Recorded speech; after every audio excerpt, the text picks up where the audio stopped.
আবু বকর সিদ্দিক নবীকে নিয়ে যাচ্ছেন। একবার আবু বকর সিদ্দিক ডান দিকে যান, আরেকবার বাম দিকে যান, একবার সামনে যান, একবার পিছনে যান। অস্থিরতা বোধ, একদম অস্থির। আরে আবু বকর, কি হয়েছে তোমার? পাগলামি করছো কেন? একবার ডানে, একবার বামে, একবার পিছনে, একবার সামনে। ইয়া রাসূলুল্লাহ, আমি যখন বাম দিকে যাই আমার মনে সাক্ষ্য দেয়, আবু বকর, না জানি কুরাইশরা বাম দিক থেকে তোমার নবীকে আক্রমণ করে। আমি আর ডান দিকে থাকতে পারি না। আমি আবু বকর পাগল হয়ে যাই বাম দিকে যাওয়ার জন্য। ইয়া রাসূলুল্লাহ, আমি বাম দিকে চলে যাই।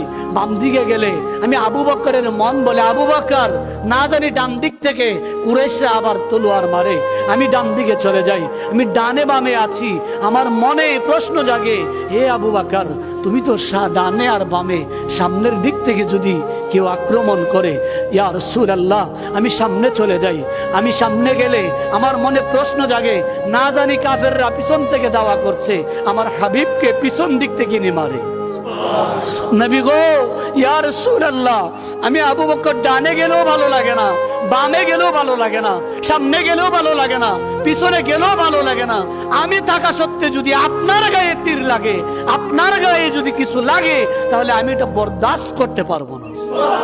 আল্লাহু আকবার। প্রেম দেখেন আবু বকরের প্রেম কত। যাইতে যাইতে গারে সুরের কাছে চলে গেলেন। একদম বিশাল বড় উঁচু পাহাড়, গারে সুর, পাহাড়ের মধ্যে গেলেন। যাওয়ার পরে একটা গর্ত আছে।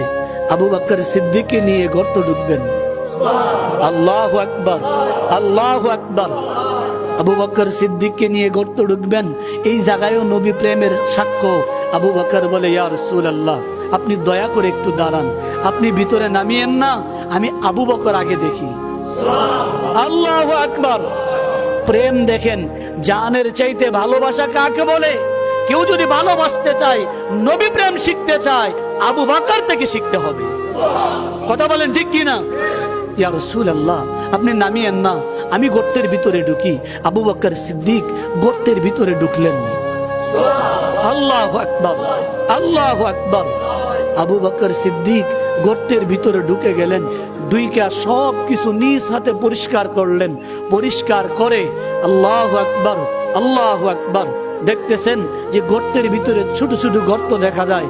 আবু বকর সিদ্দিক নিজের পরনের জামা ছিঁড়ে ছিঁড়ে ছিঁড়ে ছিঁড়ে, আয় হায় রে, প্রেম কাকে বলে, ইশক কাকে বলে, রাসূল প্রেম কাকে বলে, নিজের পরনের কাপড় ছিঁড়ে ছিঁড়ে ছিদ্রগুলো আটাই দিচ্ছে। আল্লাহু আকবার। যতটুকু পেরেছে করেছে। একটা কিংবা দুইটা ছিদ্র রয়ে গেল, পারছে না। ইয়া রাসূলুল্লাহ, আপনি গুহার ভিতরে ঢুকেন। আবু বকর সিদ্দিকের পা দিয়ে গর্ত আটকাই দিলেন। আল্লাহু আকবার, আল্লাহু আকবার। আটকাই দিলেন। ইয়া রাসূলুল্লাহ, আপনি আবার একটু আরাম ফরমান। আবু বকরের কুলে, আবু বকরের কুলে আল্লাহর হাবিব। শরহুল বুখারী প্রণেতা বলেন, আরে তোমরা রিয়ালের ভিতরে কুরআন শরীফ রাখিয়া, হায় হায় হায়, রিয়ালের ভিতরে কুরআন শরীফ রাখিয়া যেইভাবে দেখো, আবু বকরের কতগুলা পছন্দের আমল ছিল। সর্বশ্রেষ্ঠ পছন্দের আমলটা ছিল আন নাজরু ইলাইকা। এই ইয়া রাসূলুল্লাহ, আপনি নবীজির চেহারার দিকে তাকিয়ে থাকা। আল্লাহ মনে হয় গারে সুরের ভিতরে আবু বকরকে ওই সৌভাগ্য নসিব করেছেন। আবু বকরের কুলের উপরে, হায় হায়, গর্তের ভিতরে আর কেউ নাই, দুনিয়ার কেউ নাই। মনে হচ্ছিল, বলতেছিল, আবু বকর, তুই না নবীর চেহারার দিকে তাকায় থাকতে তোর ভালো লাগে, আজকে প্রাণ ভরে দেখতে থাক। কুলে নিয়ে হায় হায় চেহারার দিকে তাকিয়ে আছে। এক নজর, একটা পলকও পড়ে না, চোখের পাতিও দেয় না, শুধু তাকিয়ে আছে নূরের নবীর চেহারা মুবারকের দিকে। আল্লাহু আকবার। চেহারা মুবারকের দিকে তাকিয়ে আছেন আবু বকর সিদ্দিক। যখন এই হালতে গর্তের ভিতরে একটা সাপ, আল্লাহর কাছে গোটা সৃষ্টি নবী দেখার আবেদন করেছে, গোটা সৃষ্টির সবকিছু নবী দেখার আরজি করেছে। সর্প সাপও নবী দেখার আরজি করেছে। সাপকে বলছে, এমন একটা টাইম আমার নবী হিজরত করবে, ওই গুহার ভিতরে যদি থাকতে পারো, নবী দিদার হয়ে যাবে। আল্লাহু আকবার, আল্লাহু আকবার। সাপ গর্তের ভিতরে বারবার উকি মারছে, বারবার উকি মারছে। আবু বকরের পায়ের জন্য পারতেছে না। আল্লাহু আকবার। আবু বকর সিদ্দিক পা দিয়ে কেন আটকাইলেন? ইয়া রাসূলুল্লাহ, সব গর্ত আটকাই দিলাম, একটা পা দিয়ে আটকাইলাম, কারণ এই গর্তের ভিতরে কোনো গর্তে যদি কোনো সাপ বিচ্ছু কোনো পোকামাকড় থাকে, আগে আমি আবু বকরকে দংশন করুক, আমার রাসূলের গায়ে যেন দংশ না লাগে। আমি আবু বকরের জীবন থাকতে রাসূলে আরবির গায়ে যেন একটা কামড় না লাগে। প্রেম কাকে বলে? ঠিক সাপটা আর না পেরে কামড় বসাই দিলেন।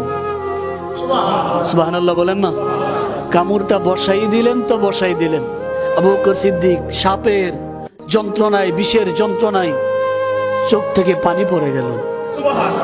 তারপর আবু বকরের প্রেম দেখেন, একটা বারের জন্য বলে না, নবী গো আপনি ঘুম থেকে উঠেন, আমাকে তো সাপে কামড়াইছে, রে নবী আপনি উঠেন না। না, আবু বকর বলে আমার নবীর আরামের ঘুম ব্যাঘাত ঘটলে আমার সব আমল বরবাদ হয়ে যাবে। ডাকে না, চোখের পানি চেহারা মুবারকে পড়লে আল্লাহু আকবার, আল্লাহু আকবার। আল্লাহর নবী বলে, আবু বকর কি হয়েছে? বলে, ইয়া রাসূলুল্লাহ সর্প দংশন করছে। নবীজির থুতু মুবারক লাগাই দিতেই ভালো হয়ে গেছে। আল্লাহু আকবার, আল্লাহু আকবার। লাগাই দিতেই সাথে সাথে কি হয়ে গেছে? আর কাফেররা ওই দিকে বিশ্রায়া তলপার তলপার আস্তে আস্তে একেবারে গুহার পার চলে আসছে। আরো জোরে, কোথায় চলে আসছে? একবারে গুহার পারে চলে আসছে। গুহার পারে যখন চলে আসলো, আল্লাহর কুদরত বোঝা বড় দায়ী, আল্লাহর নিয়ামত। আল্লাহ বাঁচাইলে কিভাবে বাঁচাইতে পারে দেখেন বাপ। গর্তের উপরে নবীজি 3 দিন 3 রাত ছিলেন। শুক্রবার, শনিবার, রবিবার ফাথুল বাড়িতে এসেছে। শুক্র, শনি, রবি 3 রাত গুহার ভিতরে। আর কেউ নাই, শুধু আবু বকর আর আমার নবী। আল্লাহু আকবার। গুহার উপরে আল্লাহ মাকড়সার জাল বুনে দিলেন। পৃথিবীতে সবচাইতে দুর্বল গড়ের নাম মাকড়সার গড়। সূরা আনকাবুত আল্লাহ মাকড়সার নামে একটা সূরা কোরআনে নাজিল করছেন। মাকড়সার জালের চাইতে এত নরমাল গড় পৃথিবীতে আর। আল্লাহ মাকড়সার জাল উপরে বুনে দিলেন। কাফেররা দৌড়ে চলে আসে একবারে গুহার পার। সুবহানাল্লাহ বলেন। গুহার পার। বুখারী শরীফের হাদিস 3653 নম্বর হাদিস।